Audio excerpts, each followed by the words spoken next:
what you know about purification to save the heart of a nation. Let burn a talking wood, bringing light to a talking wood. Natural law, just wisdom and love, vision, truth below as a bird. Let burn a talking wood, let burn a talking wood.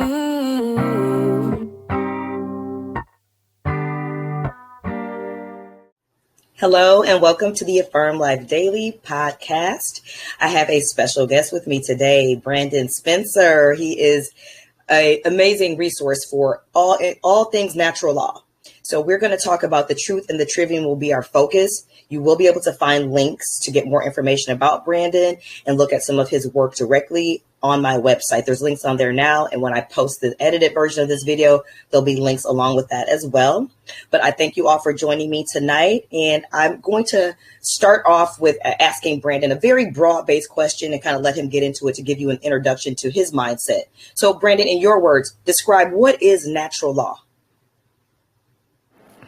Hey, Cynthia, before I do that, I want to thank you for inviting me onto your platform. Absolutely. How natural law is the governing dynamics that are going to determine if a conscious species is going to be free or enslaved. These governing dynamics are universal, they're binding, they're immutable, means they are unchangeable, and they are non-man-made. And they're going to give us the form of actions that we put out into the world in the form of consequence. And these consequences can be good or they can be wrong, so they can be positive or they can be negative. So pretty much there is a cause and effect, ebb and flow when it comes to reality. There is the objective world, how reality, everything that exists, how we call that, how the metaphysics are, like the study of reality. Then you have existence, everything that exists in reality. And then you have the individual, which is us, who is supposed to be at higher states of consciousness. So the actions and behaviors that we put out into the objective world have an effect.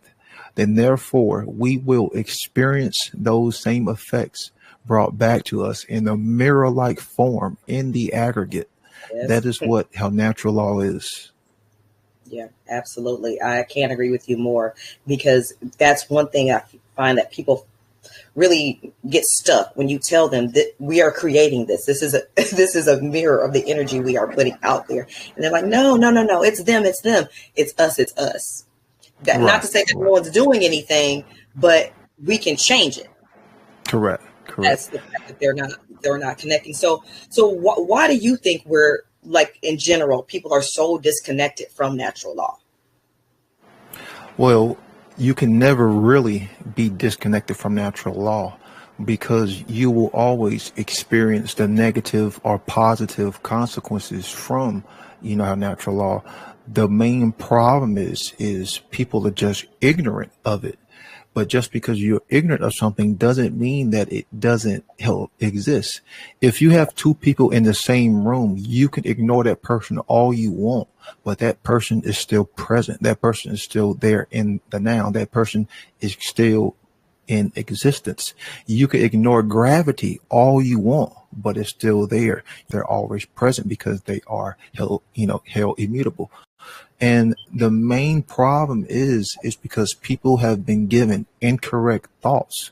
People have been given incorrect beliefs. People have been given incorrect concepts. People have been given incorrect axioms in their method of thinking. So when you give someone limited data, when you give someone limited information, when they construct their worldview and those axioms, those self-evident belief structures that they, believe are true, then therefore it's only going to be good, and it's going to be based off that limited data. And that's why people are ignorant of natural law. It's because they have only been given a limited set of knowledge, a limited set of data, a limited set of information. And as they have gone through, life, They have never even heard, seen, researched anything outside of that limited data. So then, therefore, as they get older, as they, continue life, that limited data starts to become, axioms and beliefs and patterns within their mind. Then, therefore, those beliefs and those patterns create, Yeah. actions. So that's why they are ignorant to it. That's why it's hard for them to comprehend it, because those neural like pathways in their psyche, in their brain, have become rigid. They have become hardened. They have become Yeah. solidified. They have Yeah. become, calcified to where they're like a diamond-like structure. Then, therefore, anything that goes against that diamond-like structure puts friction internally. So then, therefore, once that friction is put there, then they'll just deny. They say, "Oh, that's not true. Oh, if that was true, I would have heard about it. Oh, my Yeah. religion didn't tell me that." So that's the reason why people are ignorant of, how natural law is, because they were never even told about it. Right. Natural law is never really talked about in any form of education now, which No, is not really not even education. It's just close. schooling. Correct. Yeah. It's not even talked about in any form of society. You don't hear any big time Mhm. podcasters, talking about natural law. You don't even hear about natural law in alternative media. So, No, not outside even much in of, the truth community. correct. Not very much. Well, most of them will say that natural law doesn't even exist. And that's the problem is you have people denying objective truth. Natural law is a universal truth which can be taken in and understood and experimented with. You see, Mhm. you have to come to understand it yourself. No one can prove to you that natural law is real. You have to prove it to yourself.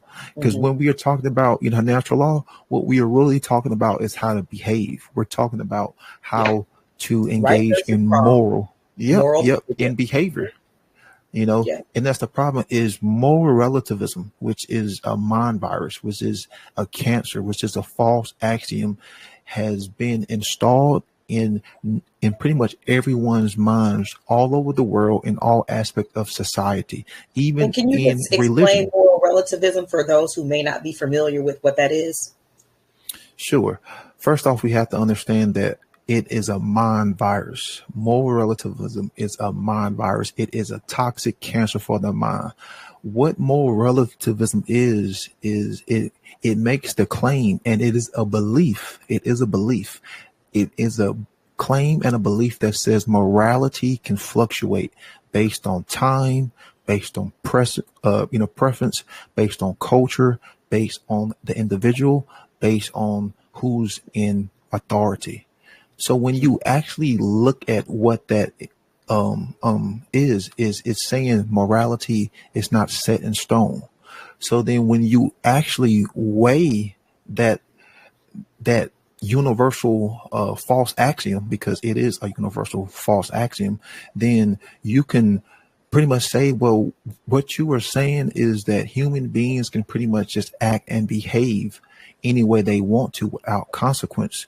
Pretty Right. much we can act like animals. We can do whatever we want. A pedophile can go and do atrocious things, and then he can try to justify, which means to make Mhm. right, Mhm. their immoral behavior. Well, hey, Right. someone can go out and rob you, and then they can justify. And that's why we have people saying, oh, there's no such thing as evil. It's all based on how you perceive it. Well, that's Right. wrong, because if you are the one who is being harmed, if you are the one being stolen Exactly. from, then it's a totally different story. Different story. But people never really engage in these deep philosophical concepts. They're just regurgitating based on that limited data, that limited information. And even religion, you know, is based on moral relativism, because they'll say, well, the Oh, Bible absolutely. are right, or their particular book is what dictates, how morality. No, it does not. Morality exists because existence is what, or how natural law is ingrained in the fabric of society. As Mhm. long as we share this planet with other people, there will always be a morality, and morality will be there even after human beings have, gone hell extinct. It's a Mhm. factor of consciousness, and that's what Right. people Right. don't understand is consciousness. awareness, being able to recognize pattern, being able to know deep aspects of reality. That's how we can come to understand how morality. That's how we can come to understand, how natural law. So we can look at reality and weigh the effects in reality. That's how we can understand these things. We can measure these things. So Right. it's just like with the scale. If you have something that's a particular weight, you can weigh and measure it towards something else to see how they compare and they, how can contrast. Well, take the objective world. We have theft, we have rape, we have a lot of immoral, we have wars, we have so many we have so many Just negative take your things pick going on. what's going on right now. Correct. So let's weigh that. If the aggregate of the human species is based on the individual, because the individual is connected to how the whole, the collective is connected to the individual, the macro is connected to the micro, then therefore, if we are experiencing these negative manifestations on a collective, framework, then by definition, by law, by principle, that means that the individual himself or herself is immoral and does not understand natural law, does not understand objective morality. Because if the individual did, we would be experiencing the opposite manifestations that we have now. No. Yep. I agree. So kind of piggybacking on that, as far as people's understanding, let's talk about the trivium, because that is how you come to proper understanding and that will lead to wisdom. So what is the trivium? The trivium is a threefold process, a threefold methodology to come to an understanding of things that exist, of reality. So it is the process of coming to an understanding of what is true. So we have to understand, in reality, you cannot create with just one thing. You need two things. So you take the one and then you take the two, or you take the one and the one, and then how you combine them, and then how you create. So there's always a threefold methodology when it comes to creating in the physical world. So with the trivium, you have grammar, logic, and rhetoric. So the grammar is the base, like the base foundation, because we take in information with our senses. We usually take in information with our sight, but we take it in, with sound, touch, taste, smell. All of those are how we perceive things in reality. But with the grammar, we're talking about speech, how we're talking about words, how we're talking about how conversation, because we are, beings who like to conversate. So a lot of the information that we take in to, how to be processed comes in communication. That's why language is so important to understand. So with the grammar phase, you're actually taking in information from your environment, taking in information from yourself, taking in information from reality. You're asking yourself, what, when, where, how all of these things, because the grammar process is the invention and combination of symbols, because words are just nothing more than symbols. So then therefore we have to be able to take those symbols in and be able to understand it. So pretty much what the first stage of the grammar in the trivium is the data gathering. You're taking in the data from your environment. You're taking in the data from the podcast. You're taking in the data from the videos. You're taking in the data from the books. And there's a specific reason why you're doing that, because if you take in a large portion of the data, then you're not being biased. And when you take, you're looking at the whole picture, and then before you go to the next step of understanding, right? Correct. And the reason why you are doing that, because really what you're doing is you're doing an investigation. And when you're doing any investigation, you can't leave out any witness, so you have to take in all of the sources. A true good investigator will take in, or will listen to all of those sources and take in all the information, because he would say or she would say there's no such thing as bad information. So you take it all in, which therefore you get to the second process, which is logic.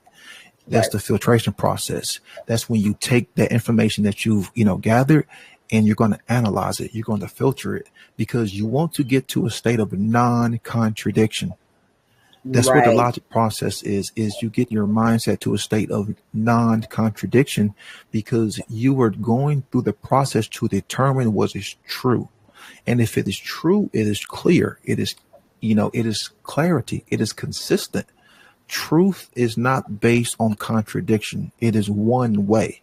So Mm-hmm. that's why you have to go through that logic process and make sure you aren't committing any form of fallacies, because fallacies are just pretty much, contradictions. Then therefore you can understand the why. You can get to the source of power. You can get to the true source of knowledge, which is true. Mm-hmm. And that's why once you have that logic, you have the form of clarity. But even when you have that logic, once you determine, what is true by going through that form of how logical processing, that's not the end game. That's not that's not the last step. What do you do once you have discovered something that is true? What do you Right. do once you know something? You have to communicate it toward others. You have to put it back out into the world. That's Yep. where we get the form of rhetoric. What you are hearing now is rhetoric. And it's a threefold process that's like a spinning wheel. You Right. hear it in the form of rhetoric, or it's being put out in the form of rhetoric, but you hear it in the form of grammar because you hear it in the form of words.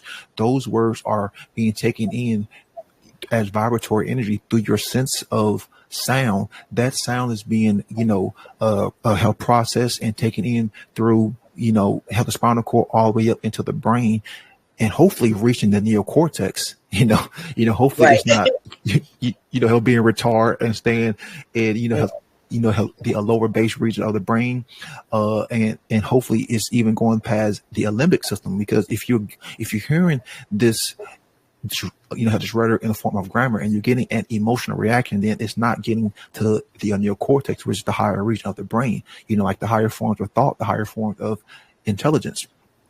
So Yeah, we it's a can take the information without reacting to it. correct.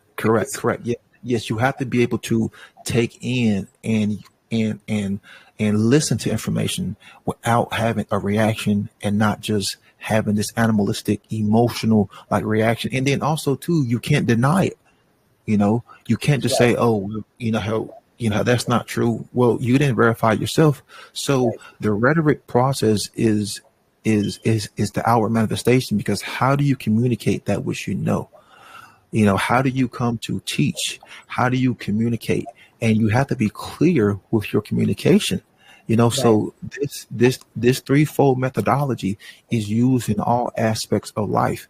People have always been using the trivium, even if they are ignorant of the actual process. The trivium Right. is how It's the a body natural uses process. food. Mm-hmm. Correct. Yeah. Think about it. You Right. take in stuff, you process it, and there's always a output. Whenever you're dealing with energy, you're pretty much dealing with a threefold process of taking in stuff, you process, and you get rid of stuff in the form of, Right. it's just the way reality works. And that's why I say it is a threefold methodology when it comes to not only understanding what is true, but when it comes to, her reality. So you can see like this threefold process, not necessarily in the logic, in the grammar logic, rhetoric stage, but you can, help equate that to life itself. We take in stuff, food, source, energy. The body process it in the form of, like of nourishment, and then we have an output, manifestation, and we, how we use that energy, or the stuff that doesn't get used, how we put back out in the form of, output. And that's just how, how reality works. That's just the fluidity of things. But with the trivium, it's so important to understand, because we have to be able to discern what's true and what's false. And that's the reason why people can't come to understand what is right, what is moral, and what is good, Right. because they don't have the tools to discern between truth and falsehood. And that's very dangerous, because without this tool, you can always be led down the path of falsehood. You can always be led to believe you are Mm-hmm. doing the right thing, when Yes. in reality, you are doing the immoral thing. And we've seen this all throughout history, is how Mm-hmm. people thought that they were doing the right thing, but in actuality, in the truth, they were doing the immoral thing. This is Right. why the trivium is important for us to Right. understand. It's not the end all be all, but it is a tool for us to be able to discern between truth and falsehood. And if we don't have that tool, then what good is existence? Right. Without that tool, you have no clarity, you have no meaning, you have no definition. Yeah, no, I agree. And I feel like so many people get lost in that first stage because what they're taking in as knowledge or information is all falsehoods. You know what I mean? Correct. They're absorbing just falsehood. And I also feel like it's a total, with a lot of people, just a lack of awareness, because you would recognize that those are falsehoods if you were just even just aware, if you just paid attention in life, in everyday life. Because like you said, with the contradictions, many things that people are saying, okay, well, this is knowledge, this is, I know this information because they got it maybe from mainstream media or something like that, and they can look right outside and it'll contradict that exact thing that they're saying is knowledge and truth, and they still will just ignore it and still go with that. Correct. Yeah. They have actually created a distorted form of the trivium, and you give someone limited grammar. Sort of what I was talking about earlier is how mind control works. And there's different levels of mind control. You have hardcore mind control, then you have softcore mind control. But how one of the forms of softcore mind control is you give them that limited version of the grammar. You give someone that limited information, then therefore it leads to limited logic. In the Yeah. form of limited logic, you were in a state of contradiction, and you fall into the realm of belief. So you believe in things, but you don't necessarily know things. Yes. And Then there's a big therefore, difference. yep. And then therefore, when you have limited logic, it leads to limited, her rhetoric, which you may put out, how information in the form of communication, but it's not right action. You see, Hmm. real rhetoric, true rhetoric, correct rhetoric equates to right action.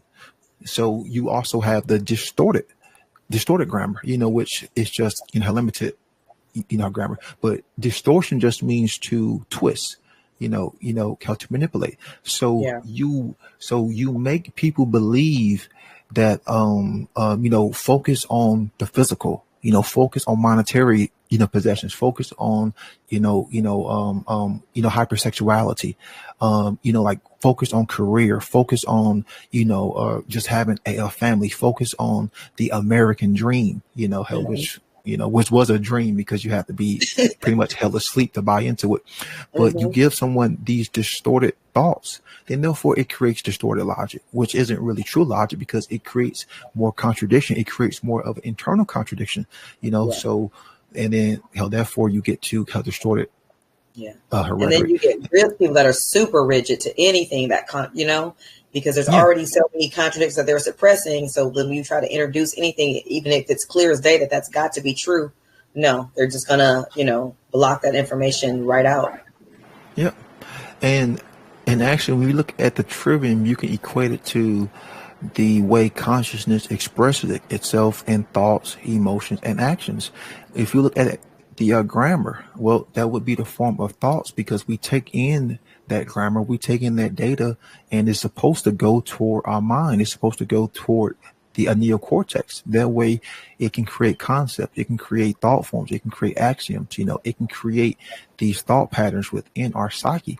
Then we look Hmm. at the form of hell emotions. That's the internal part. I'm not saying, we should be trying to use emotion for our logic, but we're talking about an internal process, of processing things correctly internally. Then you have the action would be, how the rhetoric, what do we do with our hands? Like what do we do in the form of output? What do we do in the form of moral education and moral, health communication? And people may have two out of the three. People may know what's going on. People may have some logic, but they aren't really putting it out in the form of right action. And the problem is when you have two out of the three, that equates to 0.666 repeating. So Yeah.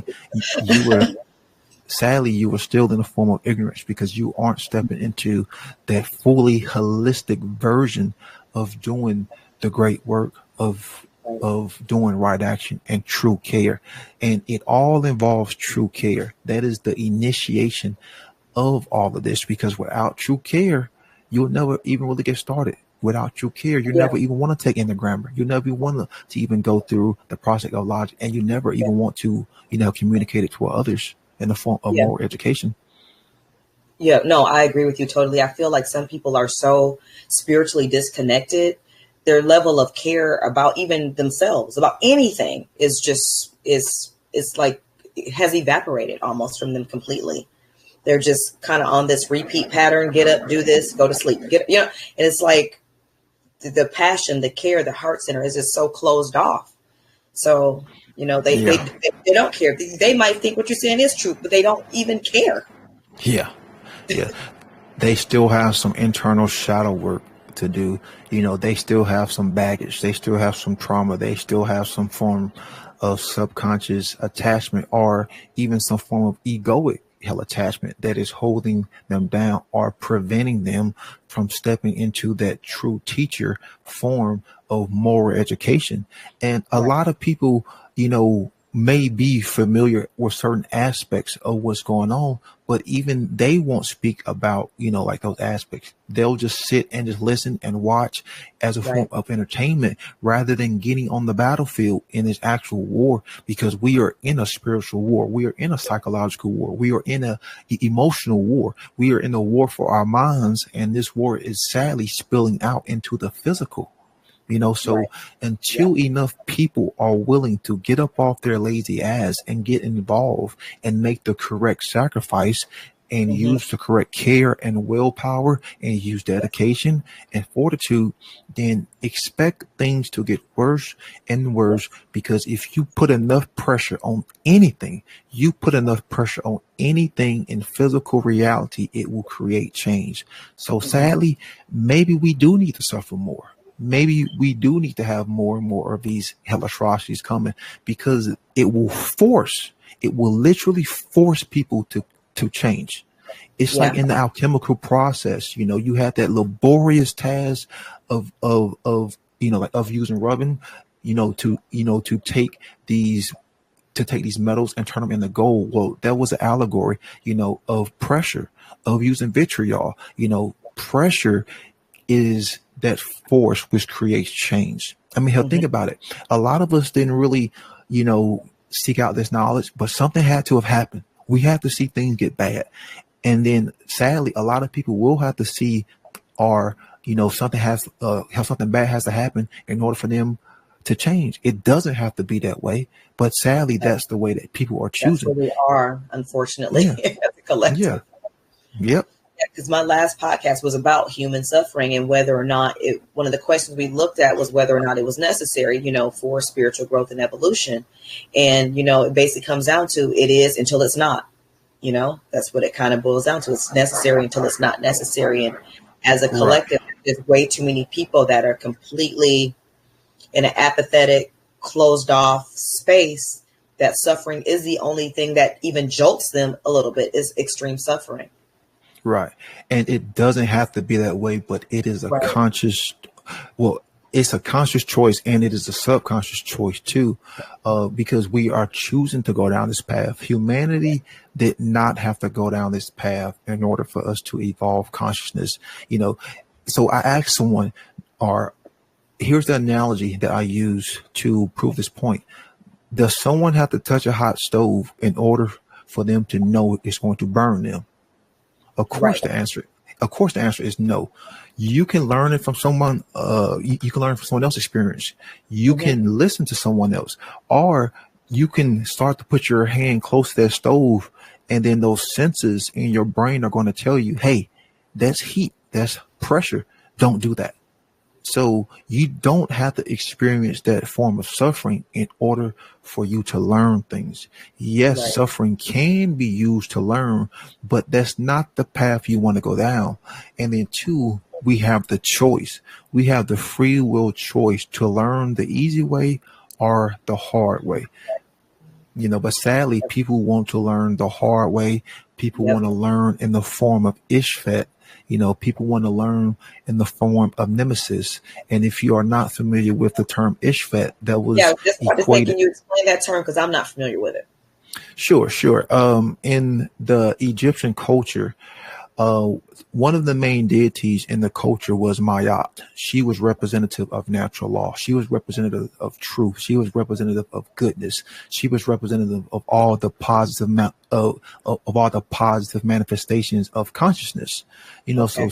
so she was symbolic and representative of a divine feminine principle, and they equated her to a deity. And the reason why I say a divine feminine principle is if you are dealing with the feminine, then you know that the feminine can be um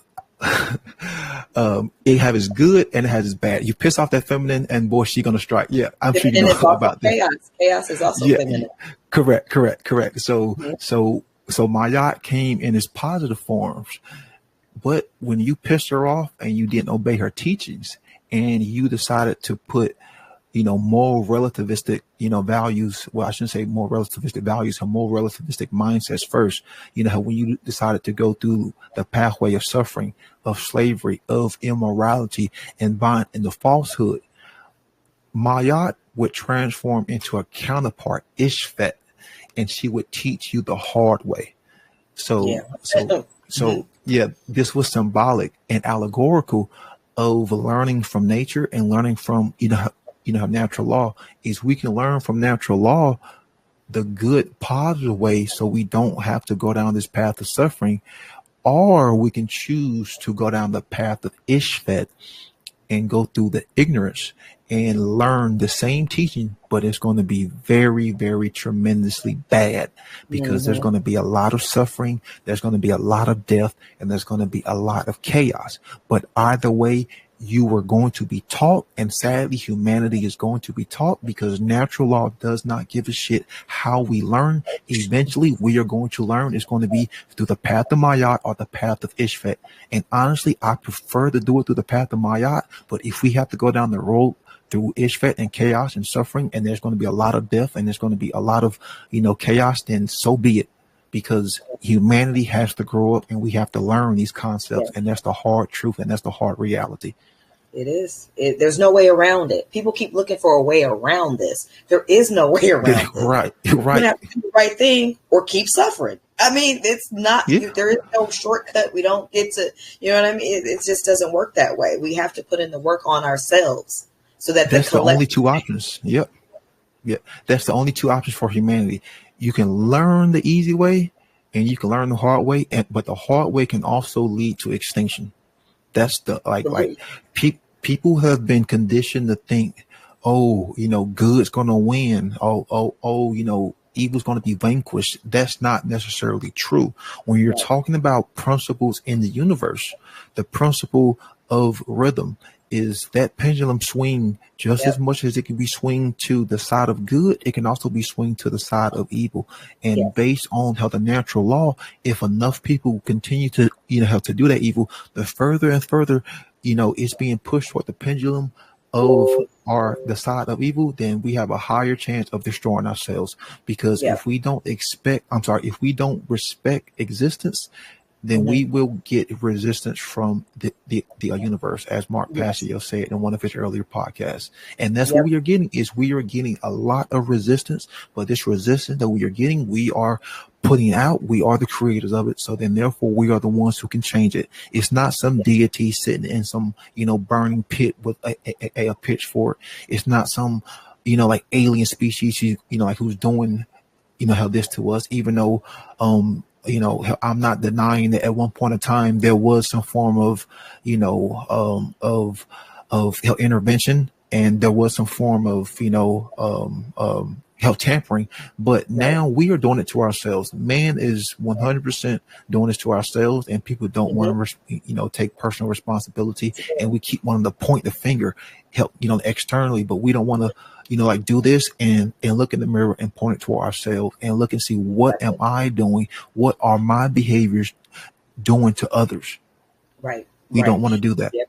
Yep. No one wants to take that personal accountability, that personal responsibility for anything. It's always, I'm a victim. I'm a victim. And if you stay in a victim mindset, nothing will change. You're just you're just gonna slide further down the dark path rather than the path of light to get to where you're going.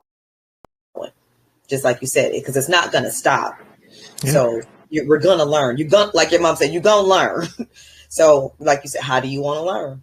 Through the light or through the dark? So, I agree with you. So talking about personal responsibility, that was the next thing I wanted to talk to you about. So, because there is a lot of responsibility that comes with freedom. Because I know one thing I notice a lot of times when I post on social media, a lot of in the comments, I'm always getting, well, as soon as someone leads me or we just need a leader, no one wants to take any type of leadership, no type of effort. Like, you start leading. What's wrong with you? Why can't you start educating yourself? Why can't you start doing the shadow work? Why can't, you know what I mean? Everyone's looking for someone to lead them. Everyone's looking for someone to save them. They don't want to take responsibility. So I want you to talk about the responsibilities that comes. Everybody says they want to be free, but with true freedom comes great responsibility. And I'd like you to kind of talk about the responsibilities that come along with true freedom. Yes, one of the main responsibilities that come with true freedom is being responsible for how you think. Because thought forms and how we think is going to determine if we are going to be free or not. So we have to get back to the point of actually using critical discernment and using true judgment. We are told that, don't judge. Like, you should be judging people based on their actions. You should be judging people based on their behaviors. If someone makes bad judgments and has shown consistently that they make bad judgment, why would you want to be around that person? Right. I mean, and you don't have to judge them as saying like they're less than you or whatever, because everybody is where they are on their path. But like you said, you can definitely judge in the way that, what do you want in your life?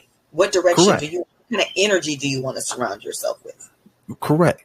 Like why would you want to surround yourself with people who make bad decisions? Because those bad decisions have consequences on other people. So being able to use discernment is key, even in a free society, because when you learn to use her discernment, then you'll start to take her responsible have responsibility for how you think. Then when you start to take responsibility for how you think, you start to take have responsibility for how you feel. Then therefore you start to take responsibility for how you behave.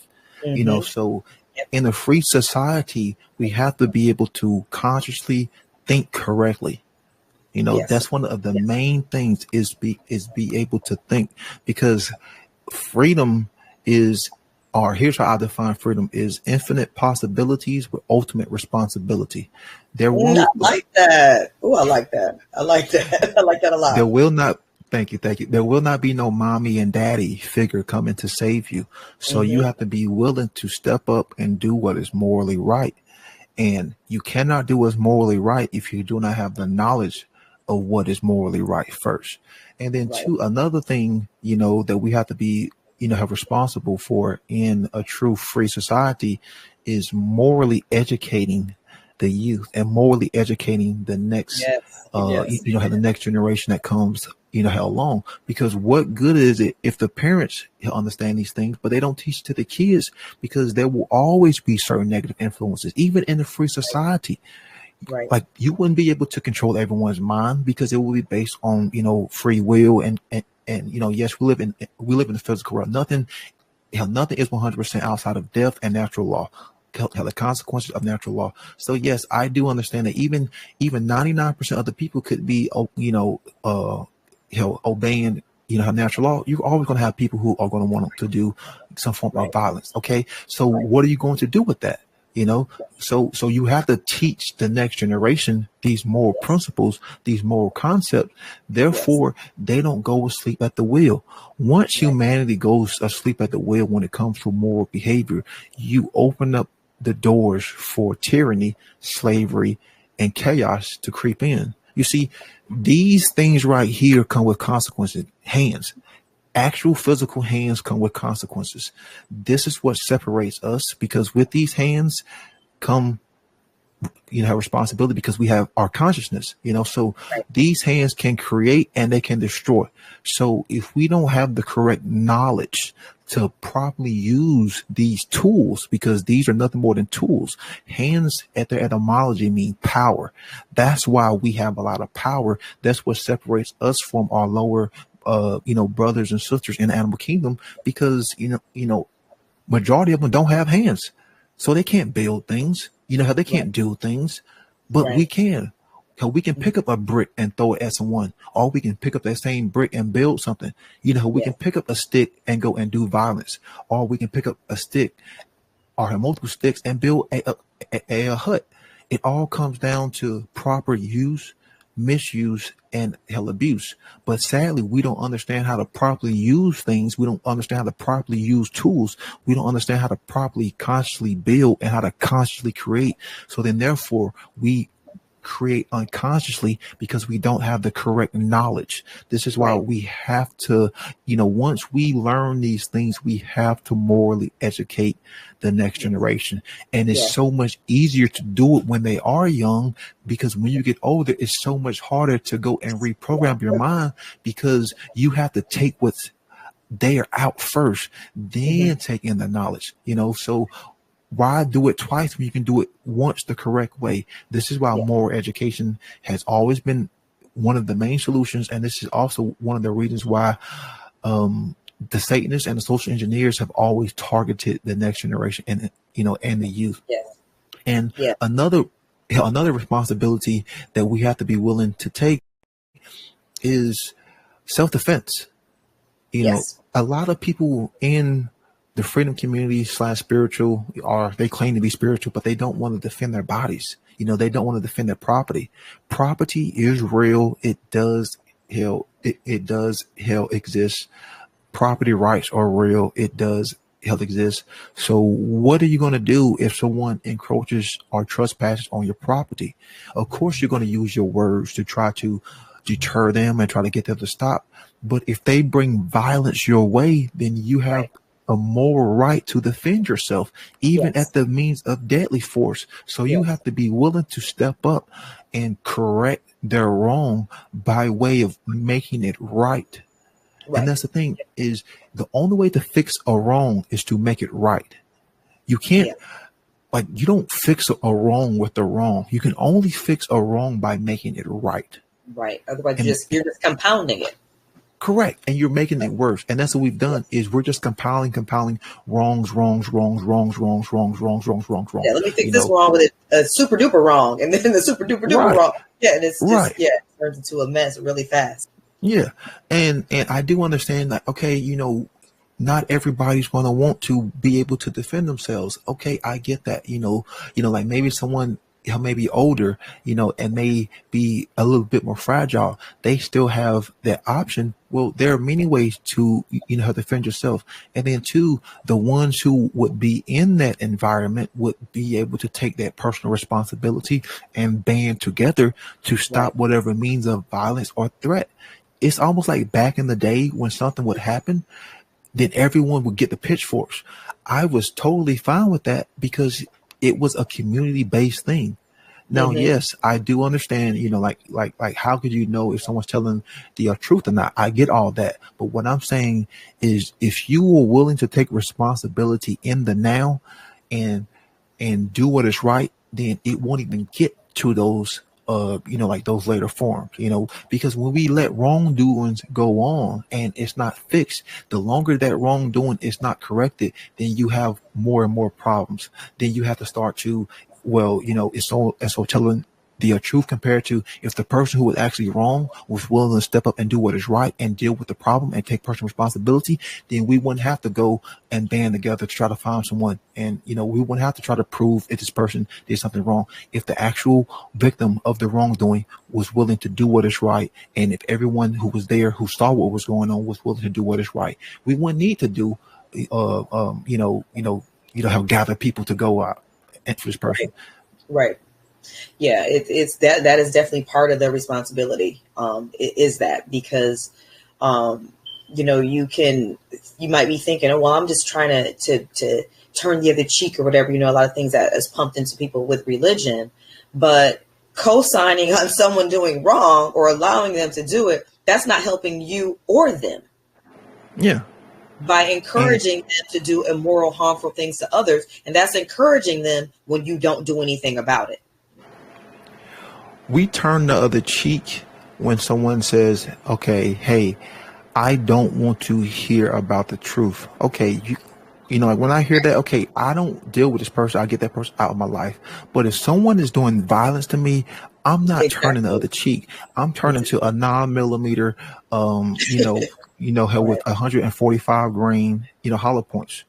That's Right. what I prefer to turn to because that's my moral right. That's every individual's moral right. It doesn't matter what color you are. It doesn't matter what you identify as. It doesn't matter where you are in the world. If it's my right, it's every individual's right. And Right. that's the moral responsibility we have to get to. But we have to have the knowledge first. This is the importance of knowledge. And this is also the reason why we are in this particular, spot that we're in, because people don't want the knowledge. People actually have a hatred for knowledge. People have a hatred for wisdom. People have a hatred for truth because Mm-hmm. they're so conditioned in their beliefs. They're so conditioned in belief that Yeah. they're stuck there. And Mm-hmm. they're okay with that. And that's where I have a problem because your ignorance is affecting me. It's affecting you, Cynthia. It's affecting Yes. everyone that's listening to you. It's affecting all of Yes. us who want to be free. I can't Yes. go out and do the things that I want to do in life because I'm bound by other people's retarded, stupid beliefs.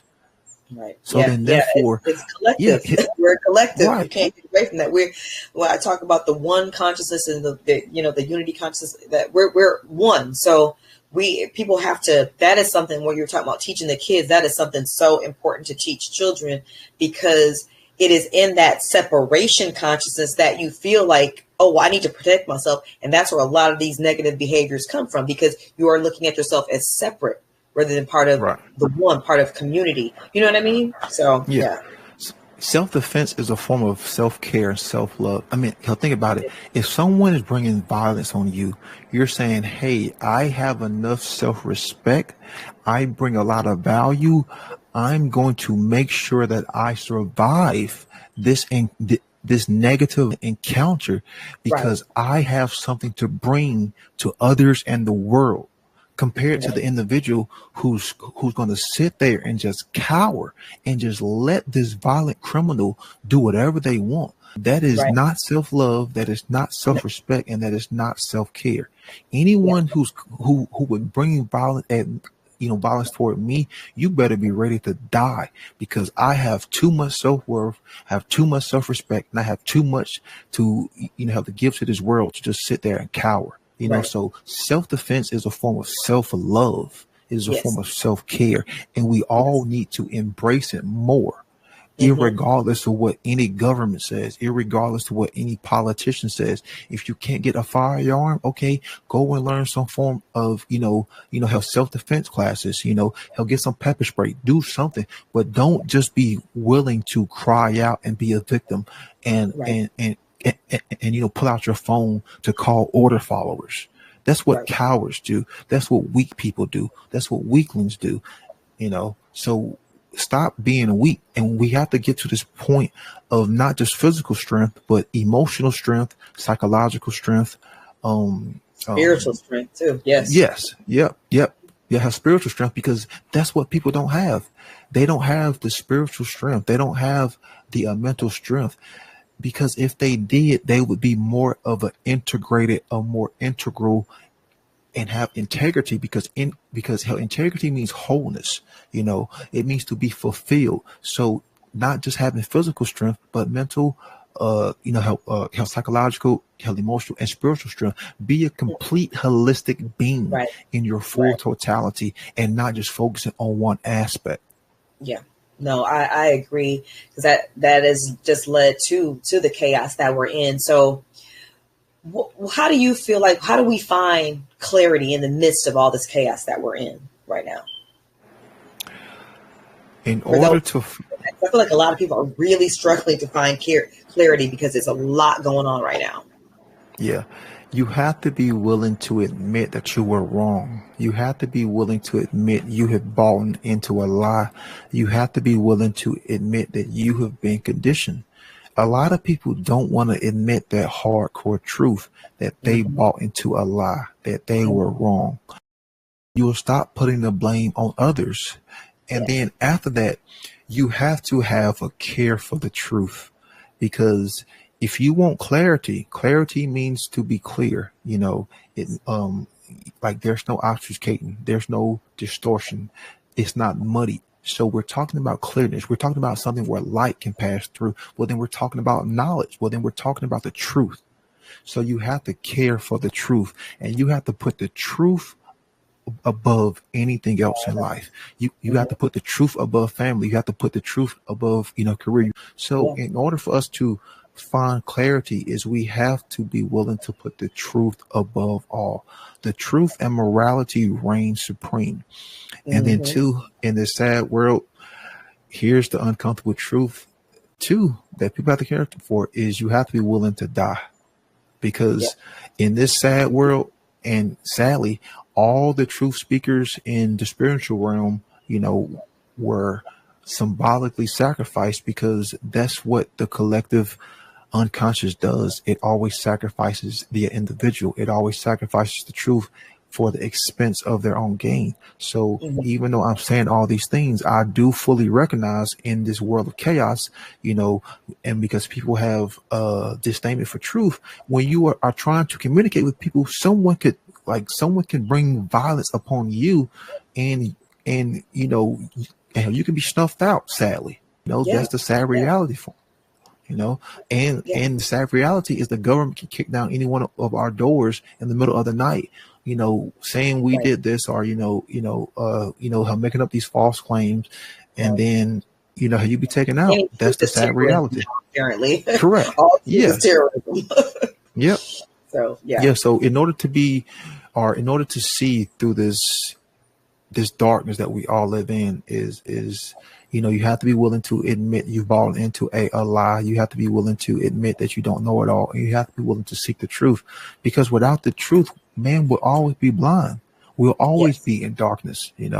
Truth and care and willpower is what's going to get man out of this, like this dark.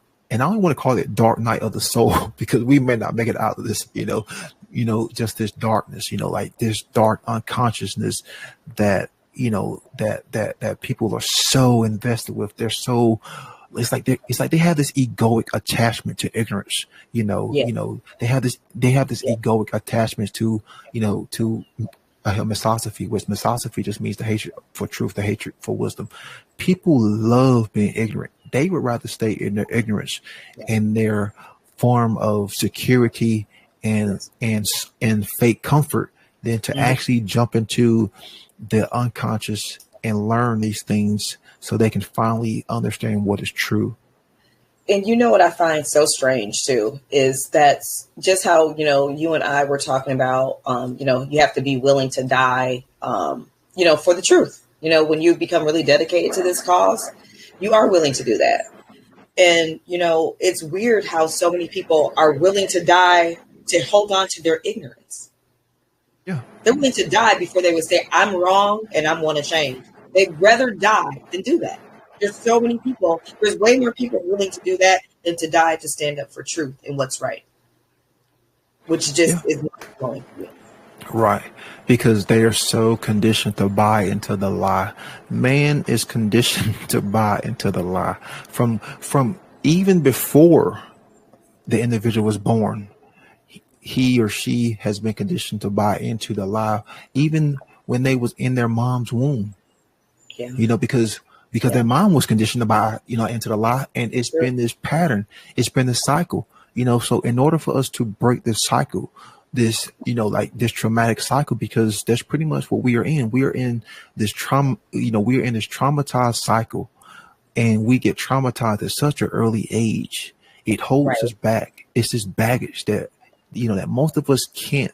let go because we were never given the tools to learn how to let go. We were never really given the environment. We was never really given the knowledge. We was never really given the love. So then therefore that baggage, that trauma continues to hold us down. It continues to weigh us down. It continues to get buried and buried. So then as we go about things in life, that baggage is trying to manifest itself up to the surface. But what do we keep doing? No, we keep trying to push it down, and we see it manifesting in certain relationships, in certain aspects in our career. It's like, why can't I get to where I want to be in life? Because you have that baggage, you have that weight that is holding you back. Then therefore we build some form of egoic attachment, and we project these things, and we think by buying into cults, by buying into these groups, by buying into these organizations, or by going to, have a pastor down there, who's begging for, for money, and going to the church, that we're somehow going to, he'll find some relief. That's why they have all of these institutions for us, because people who go to institutions are what? They're mentally unwell. They're mentally unfit. So we have to be able to pull ourselves back and change the scope, change our perspective, and see reality for what it really is, and not for the for the way we want it to be, because we do not get to shape reality. Reality will always be there. We have to understand reality and learn to align with reality and harmonize with reality. And by doing that, we harmonize and align with the truth. So we have to be able to deal with our trauma and cope with our trauma. Then we can start to rebuild. Then we can start to reshape our psyche. But it's a process that when most people see what they have to do, they're like, nope, I'm done.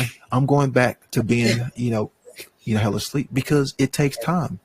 Right. Yeah, it does. And it takes a lot out of you. But I mean, I can't imagine not wanting to go down this path, just me as a person, because I mean, for me, like I say this all the time in my podcast, truth and love are synonymous terms.